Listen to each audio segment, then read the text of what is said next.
বেশিরভাগ ক্রিকেটার ও সাধারণ দর্শকরা ক্রিকেটের সবচেয়ে শুদ্ধতম সংস্করণ বলে মানেন টেস্ট ম্যাচকে। সেই 1871 সালে সাদা পোশাকের খেলা দিয়েই আগমন ঘটে ক্রিকেটের, অর্থাৎ প্রায় 153 বছর ধরে চলছে এই টেস্ট ক্রিকেট। মজার ব্যাপার হচ্ছে, এই টেস্ট খেলা বা ক্রিকেটের আবিষ্কারক ইংল্যান্ড হলেও খেলাটিতে যে চা বিরতি দেয়া হয় সেটি কিন্তু ইংলিশদের বুদ্ধি নয়, এর প্রবর্তক অস্ট্রেলিয়ানরা। নির্দিষ্ট করে বললে জো ডার্লিং। 1899 সালে ইংল্যান্ড সফরে গিয়ে তিনি চা বিরতি রাখার প্রস্তাব করেন। তবে 1899 সালে চা বিরতি কোনো আনুষ্ঠানিক কিছু ছিল না। ক্রিকেটাররা মাঠেই অবস্থান করতেন, তখন তাদের জলখাবার নিয়ে আসা হতো মাঠেই। 1905 সালে প্রথমবারের মতো আনুষ্ঠানিক নিয়মে চা বিরতিতে মাঠ ছেড়ে সাজঘরে যাওয়া শুরু করেন ক্রিকেটাররা।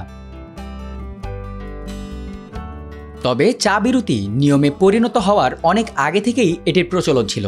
1881 সাল থেকে টেস্ট ক্রিকেটে চা পানের জন্য একটি নির্দিষ্ট সময় বিরতি নেওয়া হতো, যদিও ইংল্যান্ডে এর প্রচলন কমই ছিল। মূলত অস্ট্রেলিয়াতেই এই বিরতি নিয়মিত নেওয়া হতো।